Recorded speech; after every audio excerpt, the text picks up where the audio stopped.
बर्हापीडं नटवरवपुः कर्णयो कर्णिकारं बिभ्रतवासं कनककपिशं वैजयन्तीं च मालां रन्धानवेणुरधरसुधिया पूरिन् गोपविन्दै विन्दारण्यं स्वपदवनं प्रापशतगीतकीर्तिः।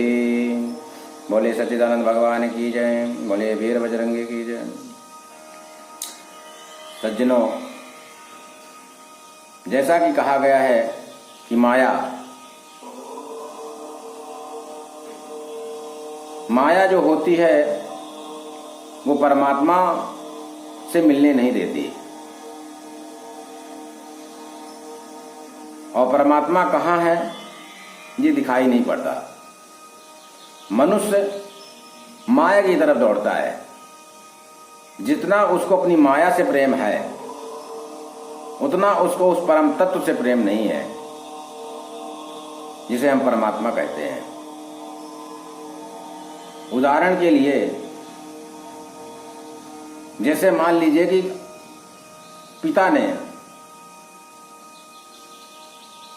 आपके पिता ने आप घर बनवाया और घर बनवा करके उसमें आप लोग सब लोग रह रहे हैं, लेकिन जिस पिता ने घर बनवाया उस पिता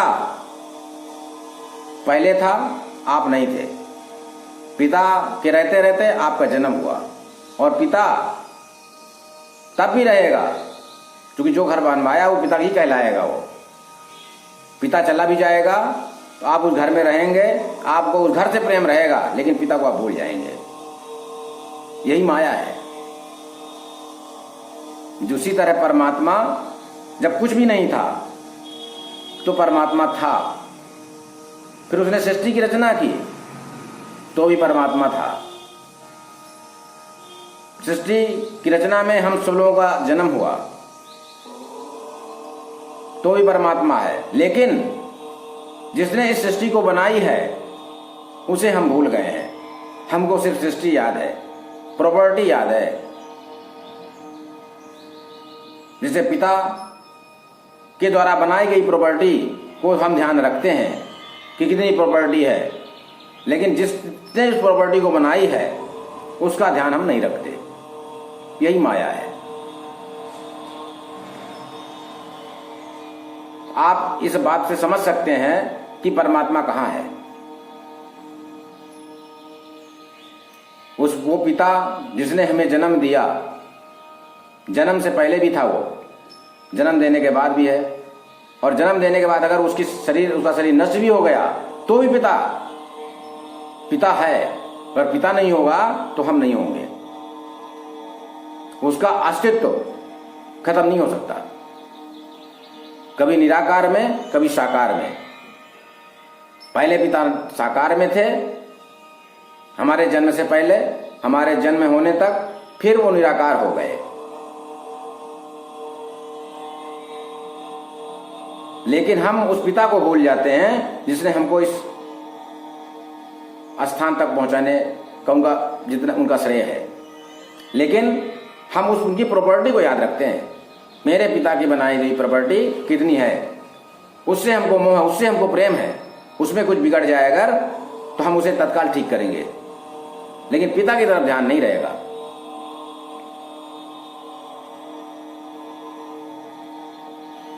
तीसरी तरह माया है। इस माया के चक्कर में आदमी उस परमात्मा को भूल गया है। आप माया से प्रेम रखिए, आप, ऐसा नहीं है।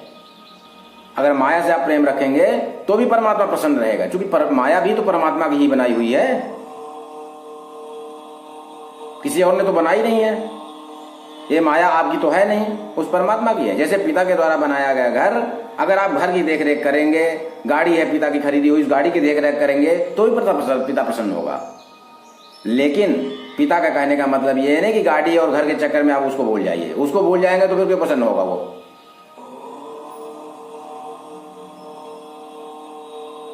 इसलिए उसकी बनाई गई प्रॉपर्टी से प्रेम रखिए। आप घर से रखिए, गाड़ी से रखिए, और भी चीजों से रखिए, जो भी है उसके पास प्रॉपर्टी है, लेकिन बनाने वाले को मत भूल जाइए आप। और यही चीज परमात्मा भी समझा रहा है। परमात्मा भी हमारा वेद और हमारा शास्त्र यही समझाने की कोशिश कर रहा है कि आप माया का उपभोग करिए, लेकिन उसमें लिप्त मत हो जाइए आप। कि आप हमें भूल जाओ। जब उसमें लिप्त हो जाओगे आप, तो आप हमें भूल जाओगे। हमें भूल जाओगे तो फिर आपको मुक्ति कैसे मिलेगी? राजा जनक का नाम आपने सुना होगा। राजा जनक एक ऐसे राजा थे जो निवृत्ति परायण थे। मनुष्य दो तरह का होता है, एक निवृत्ति परायण, एक प्रवृत्ति परायण। प्रवृत्ति परायण वो होता है जो माया में लिप्त हो जाता है, जिसको माया के अलावा कुछ दिखता ही नहीं, वो प्रवृत्ति परायण होता है। और निवृत्ति परायण वो होता है कि सारे सुखों का भोग करते हुए भी उन भोगों में लिप्त ना हो, उसे निवृत्ति परायण कहते हैं।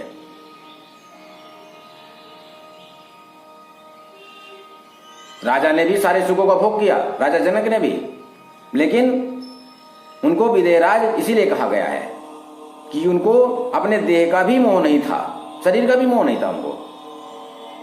तो संसार की जो वस्तुएं उनसे मोह कैसे होगा? सारा भोग करते हुए भी वो निवृत्ति परायण रह करके उन्होंने अपने जीवन यापन किया और फिर परमात्मा को प्राप्त हो गए। और जिसने माया मोह में लिप्त होकर के उस परमात्मा को भुला दिया, उसकी दुर्गति निश्चित है, उसकी दुर्गति ही हो गई। ऐसे बहुत सारे उदाहरण हैं जो आपको मिल जाएंगे। इसलिए मनुष्य को निवृत्ति परायण होकर जीना चाहिए। सारे सुखों का भोग करते हुए उस परमात्मा का ध्यान सदैव करना चाहिए। जैसे कि पिता के बनाए हुए घर और गाड़ी या जो भी सुख सुविधाएं हैं पिता की बनाई हुई, उन सबका उपभोग करिए आप, लेकिन पिता का विशेष ध्यान रखिए आप। मैं समझता हूं आप समझ गए होंगे मेरे कहने का आशय कि माया में लिप्त न होकर के उस परमात्मा का ध्यान करते रहें, क्योंकि परमात्मा ही आपकी मुक्ति का साधन है, मुक्ति का मार्ग प्रशस्त करेगा और आप उस परमात्मा को प्राप्त करेंगे, उसका साक्षात्कार करेंगे। क्योंकि धरती, ये जीवन शरीर, जिस शरीर से हमको इतना मोह है, वो शरीर तो एक दिन नष्ट होना ही है। इस शरीर से इतना मोह करने की कोई आवश्यकता नहीं है। आप अपने कर्तव्य का पालन करते हुए जीवन का आनंद लीजिए और उस परमात्मा का ध्यान रखिए और परमात्मा की शरण में रहिए।